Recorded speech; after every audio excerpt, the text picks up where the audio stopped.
جب میں دیوبند سے بریلوی حضرات کے پاس گیا مدرسے میں، تو وہیں سے میرے دماغ میں کچھ سوالات اور جو غلط فہمیاں تھیں وہاں سے دور ہونا بھی شروع ہوئیں اور مزید سوالات نے جنم لیا۔ مثلاً جو دیوبندی بریلویوں کے بارے میں کہتے تھے وہ سب جھوٹ نظر آیا، اور جو بریلوی نے شروع کیا تو پھر نہ ادھر کے رہے نہ ادھر کے رہے۔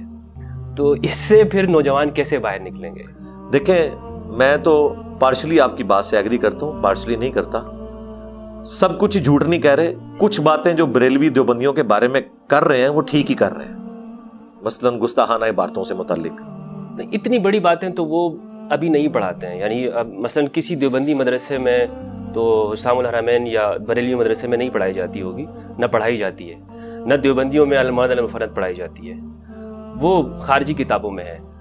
یہ یعنی جو اس طرح کا جھوٹ بولتے ہیں، جیسے بریلوی نماز میں رسول اللہ کے لیے جگہ چھوڑتے ہیں، یا یہ حضور کو اس طرح سے حاضر ناظر مانتے ہیں، یا بریلوی دیوبندیوں کے بارے میں بولتے ہیں جی یہ لوگ کوے کھاتے ہیں، یہ جو اس طرح کی جو جاہلانہ جو چیزیں ہیں۔ ہاں، یہ وہ چیزیں جو پبلک میں بکتی ہیں۔ چند ایک آپ نے چیزیں، جس طرح شیعہ کے بارے میں بھی سنیوں نے مشہور کی ہوئی ہے کہ شام غریبہ کو یہ ہوتا ہے، لیکن یہ ساری عوامی باتیں ہیں، یہ جوڈیشری کا بیان نہیں ہے۔ اس لیے آپ دیکھیں، بڑا کوئی عالم یہ بات نہیں کرتا۔ کسی بڑے عالم سے آپ نے سنا کہ بغلوں میں بت رکھ کے آتے تھے اس لیے رفع الیدین ہوتا تھا؟ پڑھاتے تو یہی ہیں سب۔ نہیں، بڑے عالم سے مراد میں کہہ رہا ہوں ذمہ دار علماء، جن کو آپ مثلاً اگر آپ بریلویوں کی بات کر رہے ہیں تو غلام مسعود سعیدی صاحب سے تو مجھے یہ امید نہیں ہے، یا ڈاکٹر طاہر القادری صاحب سے تو مجھے یہ امید نہیں ہے۔ اگر آپ دیوبند کی بات کریں تو مجھے قطعاً تقی عثمانی صاحب سے امید نہیں کہ وہ یہ کام کریں، کبھی بھی نہیں کریں گے۔ ایسے چھوٹے موٹے لوگ تو کرتے ہیں۔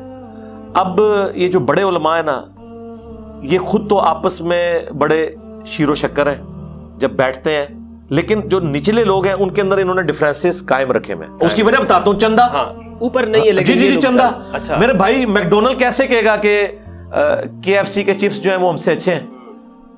وہ تو اپنی دکان بند کروا بیٹھے۔ اب یہ ویسے تو آپ کو کہیں گے کہ جی دونوں ہی حنفی ہیں، سب کچھ ہے، اور وہ یوسف لدھیانوی صاحب نے وہ جو ایک کتاب لکھی ہے نا، اختلاف امت اور صراط مستقیم، اس میں سٹارٹ تو انہوں نے بڑا پیارا لیا ہے کہ دیوبند بریلوی تو مسئلہ ہی کوئی نہیں ہے، لیکن اس کے بعد انہوں نے ان کو جہنم میں پہنچا کے چھوڑا ہے۔ ہاں، آپ کہیں بھی دیوبندیوں میں جائیں وہ کہتے ہیں چھوڑ دیں آپ یہ کتاب پڑھیں۔ میں نے وہی کتاب پڑھی تھی تو مجھے پتا چل گیا تھا کہ دیوبند فراڈ کر رہے ہیں، کیونکہ اس میں انہوں نے انگوٹھے چومنے والے مسئلے میں خیانت کی ہوئی تھی۔ وہاں سے وہ پکڑے گئے، میں نے وہ لنگوٹی پکڑ لی، میں نے کہا یار یہاں آ کے تو فتاوی شامی میں واضح لکھا ہوا ہے، کیوں نہیں مان رہے؟ ٹھیک ہے نا۔ اور اگر آپ بریلویوں کی جانب آئے وہ آپ کو جال آنکھ دیں گے پڑھنے کے لیے، سب کے پاس یہ ہے۔ اور اہل حدیث نے بھی تلاش حق، جس میں وہ ایک بندے کی پوری لائف سٹوری ہے، ساروں نے اپنی اپنی کتابیں رکھی ہوئی ہیں۔ بات یہ ہے کہ قرآن و سنت تو کوئی نہیں پیش کرتا کہ یہ قرآن ہے یہ سنت ہے، آپ اس کو دیکھیں، اپنے کسٹمرز کو مطمئن کریں۔ جی مطمئن کریں، لیکن میں بتاؤں اب کسٹمر مطمئن نہیں ہوں گے۔ اس کی وجہ یہ ہے کہ ہم نے ان کی بنیادیں جو ہے نا وہ ہلا کے رکھ دی ہیں۔ کہ بات یہ کہ اصولی اختلاف جو تھا اصل میں دیوبند اور بریلی کا، وہ کوے کھانے کے اوپر نہیں تھا، یہ تو بہت چھوٹے اختلافات تھے۔ اصل اختلاف تھا حسام الحرمین۔ اس سے پہلے دیوبند اور بریلوی اس لیول پہ نہیں تھے کہ ایک دوسرے سے اتنی نفرت کرتے ہوں۔ حنفی تھے نا دونوں، سٹارٹ تو پیچھے امداد اللہ مہاجر مکی تو دونوں کے کامن بزرگ ہیں۔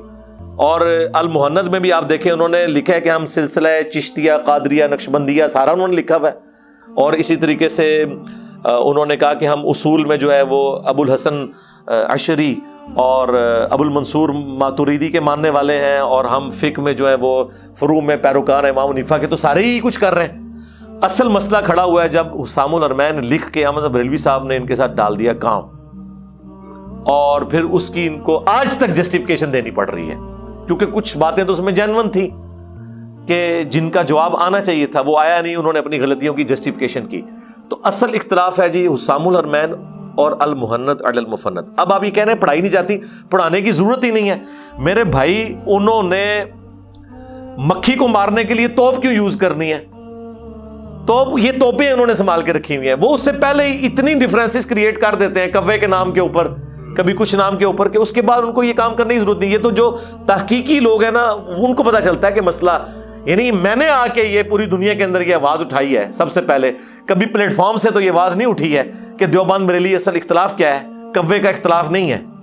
اصل اختلاف حسام الحرمین اور المہند ہے، کیونکہ وہ دونوں ایک دوسرے کو اسلام سے نکالے بیٹھے ہوئے ہیں۔ انہوں نے کہہ دیا حسام الارمین میں کہ یہ مرتد ہیں، ان کے کفر میں شک کرنے والا بھی کافر، اور المہند میں انہوں نے لکھ دیا کہ یہ شیطانی لشکر ہے جو ہم پہ حملہ آور ہوا ہے. تو اب بس بات ختم ہو چکی ہے، اب جو مرضی کریں آپ. ابھی کی دیوبندیت المہند کے اوپر ہے؟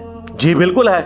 اس کا سب سے بڑا ثبوت یہ ہے کہ کوئی ایک اتھینٹک دیوبندی عالم پلانٹ ارتھ پہ موجود نہیں جو المہند کے کسی عقیدے کو غلط کہے ڈنکے کی چوٹ پہ. منظور نعمانی نے غالباً کتاب لکھی تھی محمد بن عبد الوہاب اور علماء دیوبند کے. نہیں دیکھیں، محمد الوہاب والا مسئلہ بالکل ڈیفرنٹ ہے. وہاں پھر چندہ انوالو ہو گیا کیونکہ بعد میں سعودیہ کے ساتھ ان کے چندے جڑ گئے تھے. وہ تو الیاس گھمن صاحب بھی کہہ رہے ہیں کہ ہمارے بزرگوں نے بزرگوں کو انکار کیا کہ جو شہاب ثاقب حسین مدنی صاحب نے جو اس میں جو لکھا ہے وہ صرف جذباتی طور پر تھا اور اخباری بیانات. اچھا، تو یہ جو تفرد ان کا ہے نا، دیوبند مکتب اسے کیا اون کرتا ہے ایز اے مکتب فکر؟ اور دوسرا یہ تو چھوٹی بات ہے، محمد الوہاب یہ تو ایک شخصیت کو ڈسکس کر رہے ہیں نا.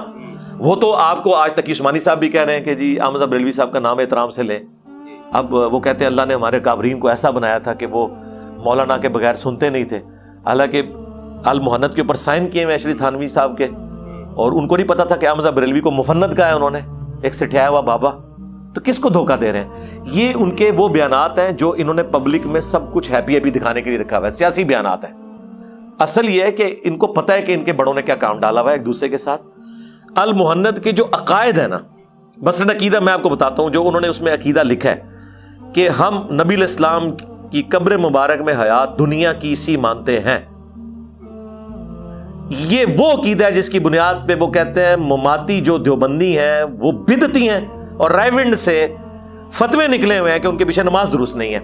تبلیغی جماعت والے مماتیوں کو گمراہ سمجھتے ہیں اور نماز کو مکروہ تحریمی واجب الاعادہ ان کے پیچھے مانتے ہیں، اور مماتی تو سیدھا ان کو مشرک سمجھتے ہیں. ٹھیک ہے، وہ تو چونکہ مسجدیں دیوبندیوں کے پاس ہیں اس لیے آپ کو نجی محفلوں میں وہ کہہ دیں کہ یہ سارے مشرک تھے، سب کے سامنے نہیں کہتے.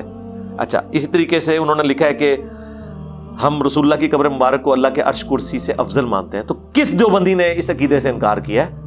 جرت نہیں کو کر جائے. اور اسی طریقے سے ہم بزرگوں کے قبروں اور سینوں سے فیض لینے کے قائل ہیں، اس چیز کو مانتے ہیں. اچھا، میلاد کو ایون مانے میں اس میں انہوں نے صرف قیام میلاد کے اندر اختلاف کیا ہے، ادروائز میلاد کو تو وہ مانتے ہیں. اب آپ کے پریکٹیکلی نہیں کر رہے، وہ اس لیے نہیں کر رہے کہ انہوں نے جو اپنا ایک علیحدہ آئیڈینٹی قائم کر لی ہے نا، اس کی وجہ سے ان کی مجبوری ہے کہ اسے سیرت النبی کا نام دیں. کر رہے وہ میلاد ہی ہیں. ٹھیک ہے، یہ تو ڈاکٹر طیل القادری صاحب ہے نا جنہوں نے ایک دونوں دیوبند اور بریلویوں کو جمع کیا ہے، سورت اور سیرت کو. ٹھیک ہے، سورت بیان کرو، سیرت اپناؤ، یہ دو چیزیں تو انہوں نے آگے جمع کی ہیں نا. ادروائز تو یہ دونوں اپنی اپنی چیزیں پکڑے ہوئے تھے. بریلوی صرف سورت بیان کر رہے تھے، یہ صرف سیرت بیان کر رہے تھے. اور ظلم کی انتہا ہے کہ آپ نبی علیہ السلام کی سورت اور سیرت کی بات کریں اور اس میں قرآن اور قرآن کے عقیدے کہیں ہو ہی نہ، بخاری مسلم کہیں ہو ہی نہ. یہ بیان کرنے کے بعد آپ اپنے بزرگوں کے واقعات سنائیں اور یہ بتائیں کہ جو میلاد نہیں مناتا وہ گستاخ رسول ہے، اور دیوبندی یہ بتا رہے ہوں کہ جو اس طریقے سے میلاد منا رہے ہیں نا یہ مشرک ہیں، یہ اصل طریقہ یہ ہے. تو یہ سب کچھ کر رہے ہوتے ہیں. اب تو اہل حدیث بھی کر رہے ہیں، امام الانبیاء کانفرنسز میلاد میں وہ بھی پروگرام کرتے ہیں. تو یہ عقیدوں سے کوئی نہیں بھاگا جی. یہ یقین کریں یہ انڈکلیئرڈ انبیاء والا درجہ دیتے ہیں اپنے بزرگوں کو، یہ ذہن میں رکھیں. وہ دیوبندی نہیں ہے جو المہند کے کسی عقیدے سے اختلاف کر جائے. کسی کی جرت ہے جتنا مرضی اس کا بڑا قد کاٹ ہو، وہ پبلکلی آ کے اس کا بھی عقیدے کو غلط کہہ ہی نہیں سکتا. ہاں وہ یہ کہہ سکتا ہے میری ریزرویشن ہے، وہ بھی ٹھیک ہے، ہم بھی ٹھیک ہیں، میں عقیدہ ڈیفرنٹ رکھتا ہوں لیکن یہ بھی ٹھیک لکھا ہوا ہے، ہم بھی ٹھیک ہے. یہ نہیں کہے گا کہ یہ غلط ہے. یہ کہیں گے تو وہ کہیں گے بھائی آج تک چندے تو تم نے اس کی بنیاد پہ کھائے ہیں، سارا کچھ یہ سارے کا سارا معاملہ سارے بزرگوں کو تم نے غلط کہہ دیا. یہ کوئی جرت نہیں کرے گا، یہ آپ بھول جائیں. اسی طریقے سے احمد صاحب بریلوی صاحب کے ماننے والے کبھی جرت نہیں کریں گے کہ جو کفریہ عبارتوں کے پر فتوے لگے ہوئے ہیں اس سے 1 انچ بھی پیچھے ہٹیں.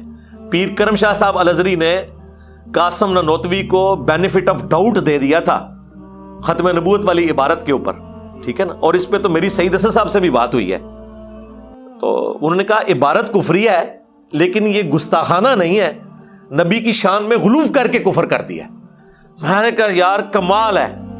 ٹھیک ہے کہ بات بالکل ٹھیک کی ہے.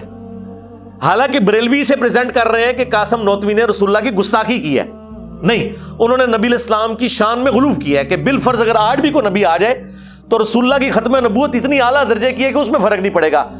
لیکن یہ بڑی خطرناک بات ہے. اس کی وجہ ہے کہ ختم نبوت کا مطلب ہی ہے کہ کوئی نبی نہیں آنا. تو نبی علیہ السلام کی شان میں غلوف کر کے گستاخ ہو گئے. بریلوی کہتے ہیں نہیں تنقیص کر کے ہوئے. عبارت سعید حسن صاحب بھی کہہ رہے ہیں کفر یہی ہے. وہ کیسے ہم اس کا انکار کرتے ہیں؟ ظاہر ہے پوری ڈاکٹرن گر پڑے گی. اور پھر ان سے پوچھیں کہ یہ بال کی کھال تم کیوں اتارتے ہو, کیا ضرورت ہے؟ مطلب یہ کہ صحابہ نے تباہ آزمائی کی ہے اس عقیدے کے اوپر, یہ کسی اور نے کی ہے؟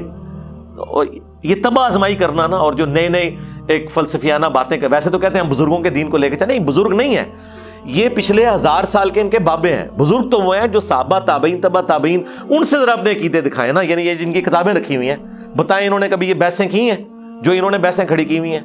اور جب یہ بحثیں انہوں نے کھڑی کی ہیں تو پھر یہ کہتے ہیں نہیں انجینئر صاحب کہاں سے نکل آئے؟ سرکار آپ جب نکلے ہیں تو انجینئر تو نکلے گا.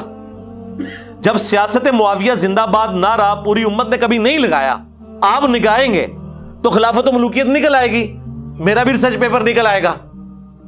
وہی قادری صاحب والی بات ہے نا کہ بھئی آج تک تو ہم دفاع کرتے تھے کہ یارا لعنت نہ کرو, غلطی ہوئی, اجتہادی کہہ لو, جو مرضی ہے, لیکن مولا علی کے مقابلے پہ حق پہ نہیں ہے. لیکن ہم نے کبھی بے خطا بے گناہ معاویہ نعرے تو لگوائے نہیں تھے. جب آپ یہ لگوائیں گے تو پھر آپ انتظار کریں, پھر لوگ بتائیں گے کہ کس رضی اللہ عنہ نے, کس رضی اللہ عنہ کے کہنے پر عمار رضی اللہ عنہ کو شہید کیا. پھر خالی لوگ جو ہے وہ امیر معاویہ کانفرنس نہیں کریں گے, لوگ تو کہیں گے پھر شہادت عمار بن یاسر بھی مناؤ. اب مجھے بتائیں کون سنی ہے جو شہادت عمار بن یاسر یا شہادت محمد بن ابی بکر یا عبد الرحمن بن ابی بکر منا سکتا ہے؟ کس منہ سے؟ حجر ابن عدی, یہ تو ان لوگوں کے نام نہیں لیتے ہیں. تو جب فتنے اٹھتے ہیں نا تو پھر تدارک بھی ان کا ہوتا ہے. یہ فتنے اٹھے ہیں نا ان کے, تو بس ٹھیک ہے, اللہ تعالیٰ نے ان کے اوپر ایک بندہ چھوڑ دیا میری شکل میں. مجھے تو خود ہی پتا کہ میں کیسے مسلط ہوا ہوں, ورنہ یقین کریں یہ جو کچھ میں نے جتنا رسک والا کام شروع کیا ہے, یہ اگر کوئی پلان کر کے شروع کرے تو پاگل ہی کوئی ہوگا یہ کرے.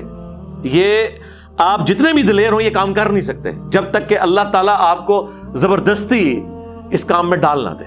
اور آہستہ آہستہ ہمت بندھتی جاتی ہے, اور اب اللہ کا شکر ہے, ورنہ ایک 2008 تھا اور آج 2022 اکتوبر ہو چکے ہیں. آپ دیکھیں دنیا زیر زبر ہو گئی ہے. اس زمانے میں کوئی سوچ سکتا تھا کہ ایک بندہ سارے فرقوں کی امپائرز اکھاڑ کے رکھ دے گا, کہ نسلوں سے لوگ بزرگوں کے ماننے والے تھے, آج ان بزرگوں کی میمز بن رہی ہیں. ٹھیک ہے, اور میں یہ ایک اور بھی کلیئر کر دوں, ہم جب بزرگوں کی بات کرتے ہیں تو ان کی تنقیص یا توہین نہیں کرتے, ہم یہ کہتے ہیں آپ نے جو کھڑا کیا ہے, اگر ان کو آپ نے بچانا ہے تو کہہ دیں انہوں نے چشتی رسول اللہ نہیں پڑھایا تھا. لیکن اگر آپ کہیں گے پڑھایا تھا ٹھیک ہے, پھر بزرگ گھیڑے میں آ جائیں گے, کیونکہ ہم نے تو بریلویوں سے ہی سیکھا تھا, با خدا دیوانہ باش با محمد ہوشیار.